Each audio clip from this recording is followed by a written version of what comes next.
All right, guys, progress is going. It's going good. As you can see, we've already bolted in the crash bar. That's the final item before the front bumper goes in.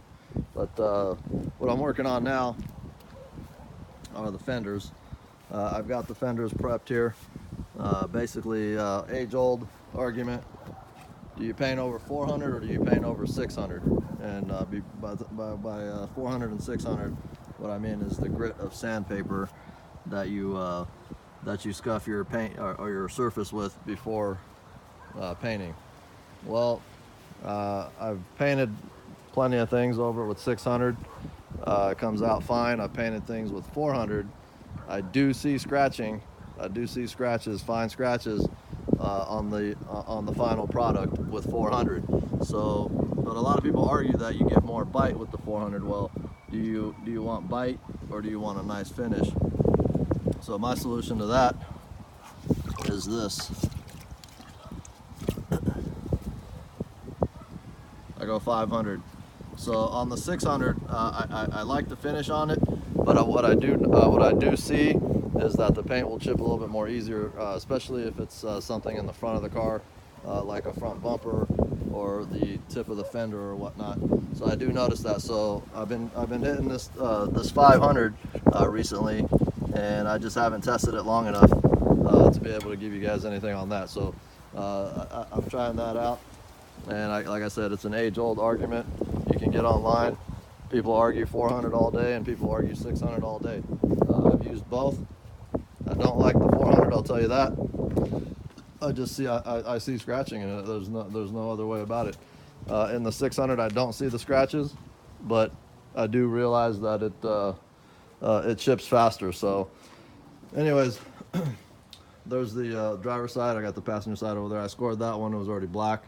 But it was the black with a it had a different color black in 14 than they had in 10, so that black wasn't going to match. So we're gonna spray it up. This is the paint that I got, Valspar. We're gonna hit it with the cleaner first. This is basically a solvent cleaner. Then we're gonna hit it with the base coat. Man, I got something going on. Anyways, we're gonna hit it with the base coat afterwards, and then I think what I'm gonna do, I'm gonna go ahead and finish off. I have a little tickle of this PPG here, Deltron 4010. So I think I'm gonna use that up. The PPG DCU 2021 is a really nice clear. The 40, this is the DC 4010. I've used this on a few things, and it just comes out immaculate. Another clear that I like is this Chromax, and this is made by Exalta. These are all pretty spendy clears. I think they're in the neighborhood of 400 bucks for the gallon. So I don't use cheap shit on here. The Valspar is probably the cheapest thing that I have here, and the only reason being is because I couldn't in a rush or in a bind. I couldn't find anything local that was nicer. But I have used the Valspar before. It does good. It coats real good. It's a 1-to-1 reduction, so when we reduce it, it'll give me, instead of a quart, it'll give me, instead of a quart, it'll give me a half gal. So that'd be nice. And it covers really well. So especially with the black going over black, I'm not going to need much there. This fender here being a lighter silver, and then the amount of primer on here, I'm going to need coats to cover that. Another thing I wanted to mention is that I do all of my own work. Me and my son here. Sometimes my brother comes through and helps out, but from anything from framework to welding. If the engine needed a rebuild, I'd be doing the rebuild on that.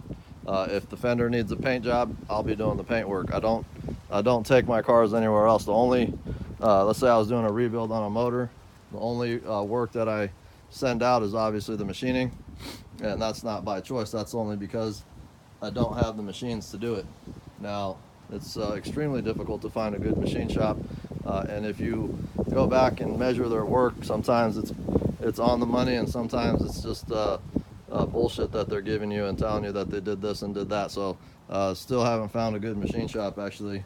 to do work. So that's one of the reasons I don't like to source out any work is because I don't know if somebody's telling me the truth. I don't. Most of the time, I don't like their work. It's kind of like going to a restaurant versus eating at home. For me, my wife, you know, whatever she cooks tastes better.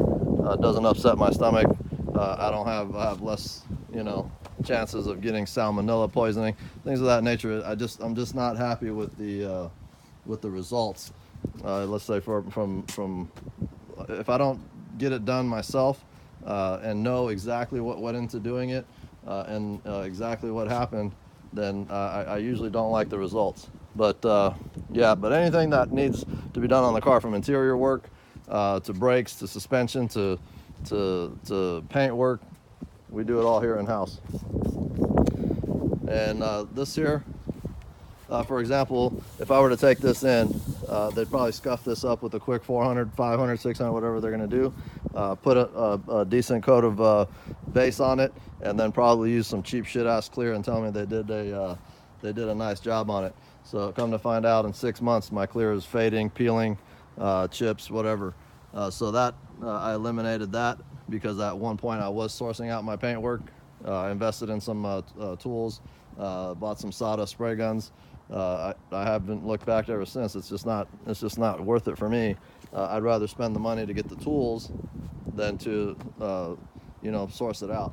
Now, for example, they would have hit this up with some quick 600 maybe, and painted this for me. Now, if you know what a paint depth gauge is, you'll know that you'll be able to tell that this panel has been repainted. Now, it's just because the paint becomes too thick. You get layer of primer, you got a layer of base, then you got a clear, and then you're going to do all that all back on top of it. Maybe primer, maybe not, but then you got another layer of base and another layer of clear on here. So you end up having a thick coat of refinishing products. So when you put a depth gauge on it, you're going to immediately know that. So the first thing I did with this panel here, actually both panels, is I hit them with 220. And the reason I hit them with 220 is to take off most of the clear. I don't want that paint to be too thick. If it becomes too thick, it's actually even visible. I can tell when the panel has thick paint on it just by looking at it and feeling it. You can tell this is something that you know, you develop over time. But anyways, so what I like to do is I hit the panel with 220. I take off a good amount of the clear, make it real nice and thin. I'll start when I'm sanding, I'll start seeing the black or whatever color that the panel is. It'll start running on me. So then I'll come back through, hit it with my 400 and my final 500, because 220 grit scratches are pretty hard to get out, especially on a black. You'll be able to see them in the finished product for sure. So you got to be very careful when you're stepping that back up, you know, going to 400 or 500. But anyways, we're gonna base these panels here, and then we've got some sunshine out today, so sometimes I'll heat up the metal to help. If it's too cold, I'll heat up the metal. I'm spraying when I'm not supposed to be spraying. Anything under like 65 is like a no-no, but right now it's got sunshine. We're doing pretty good, so I'm gonna get to work on this before I run out of time. So anyways, just chatting with you guys a little bit, letting you guys know what I do, how I do it, and what I like and what I don't like. But anyway, she's coming around. I like it. It's coming around. It's looking good. As soon as I get these fenders on here, I'm going to be real pumped. But anyways, on the next one, we'll probably show you the fenders on, or clearing the fenders, or something of that nature. If I have any tips, or letting you know what I did, if something pops up that I think you guys should be aware of. One thing I do notice that I had to do, this bolt hole on the other side, somebody broke off one of the studs in there, one of the bolts. So I'll have to drill that out, and hopefully I don't damage it too much where I can't tap it. But we'll figure that out here. That's not a big deal. Anyways, I'll let you guys go. It's been a little while on this video here, almost 10 minutes. So you guys have fun, and I'll get back with you here soon.